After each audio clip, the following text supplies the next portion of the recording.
Seeing how much attention I got with this, it just won't sit right with me to not make a follow-up. Hello, my name is Nemo, and my opinions are just that, agree or disagree. Now that the first season of Battle Pass is done, and we know most changes coming with Season 2, I think it's time to look at some of my issues I had previously. Before that, two major things. Number 1, this time I am completely removing Library of Rena as a way to emphasize a point. It sets me up to be more biased and leaves me more open to be cherry-picked. If at any moment I mention Rena as a way to emphasize a point I make, disregard it entirely. Number 2, I'm willing to take a loss on my points. So what I'm going to do is go over some of my points I made during my previous video, address new problems I have with the game, and address new stuff I ended up loving about it. Without further ado, let's get this done quickly. Number 1, no Chinese translation. I haven't seen any claims otherwise, and when I boot up the game, I don't see an option for Chinese. Number 2, no login bonus. So, currently, there's a mini event where we are getting daily login bonuses. That said, these are for an event and not a permanent login bonus. Therefore, I want to still say that there isn't an actual login bonus in the game. After this event is over, the only login bonus we'll actually have is the mission from the Battle Pass. If an actual permanent login bonus does get added, I don't think people will be mad if it's not the same as these rewards, because these rewards are utterly insane. I would still want an actual login bonus system, because there are a lot of items in this game that are still valuable that I wouldn't mind getting from logging in. For example, modules or threads or a shard crate. They've shown they know to implement the system, and almost every other gacha game has one, and it's a standard nowadays. So I'd really like to see a permanent addition of it in the game. Number 3, the pity system. Completely disregard this point. This one now has become invalidated for Season 2 because they're adding an actual spark system. So on this point, I take loss and I'm really happy to. That said, there's a new problem with this, which can either be a petty issue or a major issue, depending on who you ask. But we will talk about that later on. Number 4, mirror dungeons still suck. This one is going to be speculative. But from the info shown in the Season 2 guide, I want to say that it still has a major issue. So to not shift too much from the original goalpost, I will just state that these changes can either make the mirror dungeon more engaging or so much worse. So really quick, the positives. Making the minimum clear rewards give you free battle pass tier is good. Making the entry free, but only having to pay for the rewards you get afterwards adds a safety net to your runs, which is really good. The quality of life tiers are probably welcome, and making it more roguelike and dungeon crawlery is good. On the other hand, Jesus Christ, there's gonna be even more grinding than before. The biggest problem that mirror dungeons have right now, after these changes, is not gonna be that it's boring, or at least I hope so, with the amount of changes they want to make to the system. It's going to be that it's really time intensive. If you want to grind Mirror Dungeon 2, since it gives more Battle Pass EXP, you're gonna need to go through 5 fucking floors of the pitch instead of 3. With the incentive of the reward being really good, it makes up for it to a degree. But my god, you're gonna feel the burnout faster. Especially since it may now take up to an hour or so to clear it. I'm afraid to even think how much time it's gonna take to do Mirror Dungeon hard version. So quick summary, the changes will probably make the Mirror Dungeon more engaging, but there are going to be a bigger time sink than before, and the grind may become even more jarring for new players. Big way to fix this, just add a fucking sweep mechanic, just fucking do it at this point. You have one for level up tickets and one for thread, just pull the trigger now to this. Limit it to once a day or make the cost to use it really expensive. Otherwise, the grind for it and how much time it takes will scare off new players, and will be hell for players who didn't luck shit the best identities. Number 5, combat. I want to say that some of this has been fixed, but I think my big underlying problem with it still exists. Now being able to farm for level up tickets easily by just sweeping them, will these make it so that getting stuck at a certain fight because you're too low of a level will not be a concern. Being unlucky with what you got from the funny slot machine will of course still be an issue, but that's going to be very player specific. What I think has become worse with the new sanity changes is that having a good start has become way more demanding. If you lose a clash or you guard, your sanity is going to drop. And now that rolling positive coins has become even harder when at lower sanity, it has to put a huge emphasis on having a perfect start. Otherwise, the fight will end up being a huge uphill battle. Especially since we still won't have the agency to pick our clashes. So if it's hopeless or struggling, you just have to take the SP loss. And from there, that character is gonna be harder to keep alive or have them win clashes. I think this is the best way I could put my problem with it. Number 6, bugs.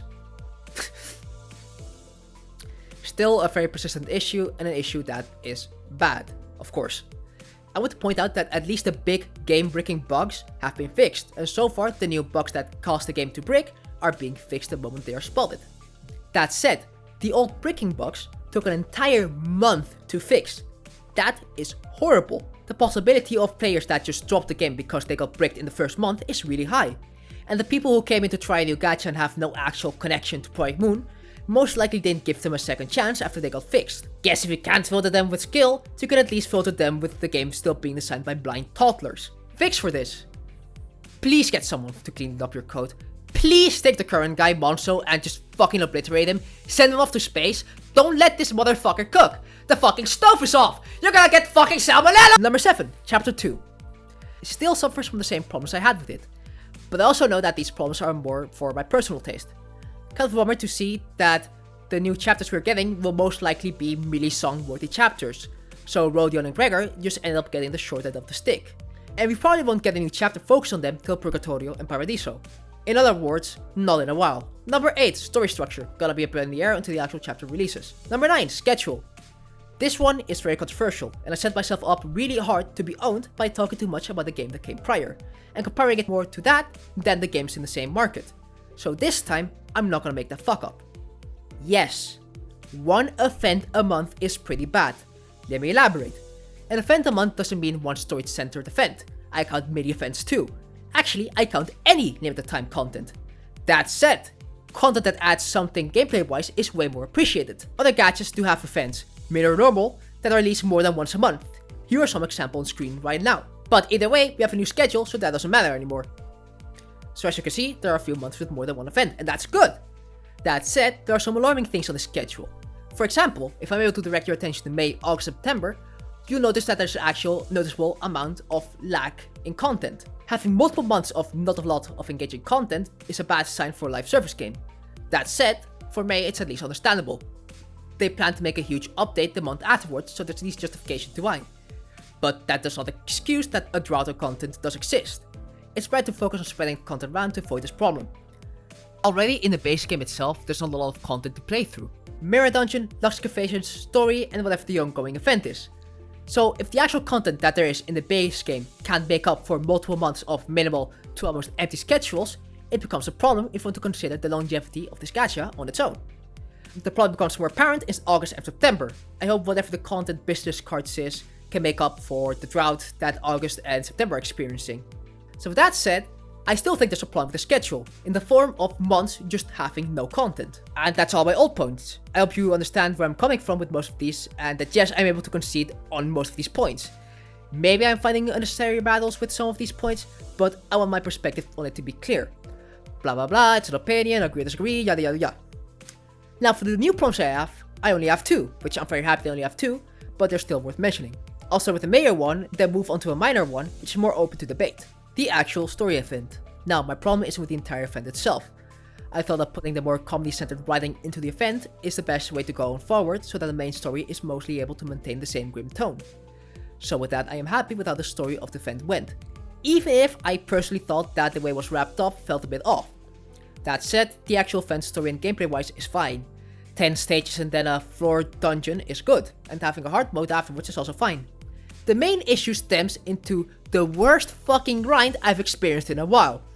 I cannot stress this enough, but the grind for this event is abysmal, because not only is it basically farming a mini mirror dungeon, but it's a mini mirror dungeon with the same repetitive events and enemies on top of the actual final fight have to be engaged and not be auto-farmable.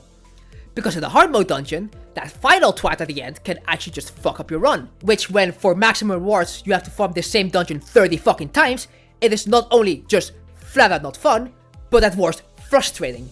They really need to fucking change the way to grind this, because holy shit, I really should not have fucking bothered, and I think that other players who aren't mega into the game then go for other awards and just stop at dawn. A good way to fix this is to flat out just do what Blue Archive does and let you sweep the event. The grind at this event was fucking horrible, and I am not doing this shit again if it's going to be like this from now on. Sorry, this is the only segment where I'm gonna go off this hard, but the grind was absolutely fucking tremendous. I didn't like it, and they really need to fucking fix it. They really need to make the grind like way more bearable. And my second point, which you should take as you will, is that the game balance between free to play and people who put money into the game is huge. Yeah, no shit, you're probably thinking. But what I really want to delve into is that the actual grind for shards is extremely in favor of you spending money on the battle pass, and even arguably predatory. I know this is mostly a pay to win argument, but I want to emphasize on what aspects Project Moon are putting their focus on making stuff pay to win. You being able to cut off 2/3 of your grind time by getting into Project Moon's pockets and spending money in the battle pass is manipulative. I don't think I have to explain what the first spend is, but for those unaware, it's a way to make people put their guard down, since for a lot of players, they most likely will go into these type of games without spending money. So to try to reel the players into actually spending money, the devs will put in a very good deal in the game. In this case, the battle pass, which not only gets them a few cosmetics, but also gets you more mats to help you out in the long term, timed exclusive ego which may be extremely helpful for harder fights, but the most enticing of them all, being able to cut away the final grind by 2/3. The second the player takes the bait, they are more likely to put in more money since they're already spenders.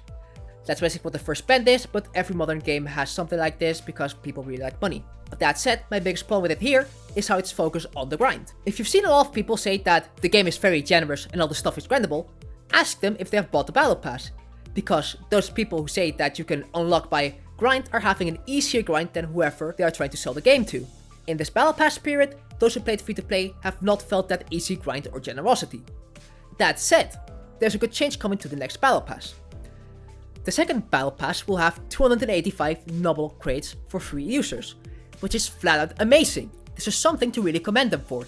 That said, it is at most a short-term solution. With the extra crates being removed from the bonus you get in the mirror dungeon, after the 285 crates, it's back to the same grind people experienced with the first battle pass. This is a point that may be taken the wrong way, but I think that this is something to point out since I've seen the claim a lot of saying how the game is more generous than other gachas due to the way you can grind for identities. Which, don't get me wrong, yes, it's a really good thing you can grind for identities, but you're hiding the amount of time and resources this grind actually takes. So that's why I still want to make this point. Hopefully you see where I'm coming from with this. Now that's enough negativity out of the way, I think it's time to get into some positive. Starting off with Thread Excavation and EXP Excavation. Thank fuck that these have sweeps.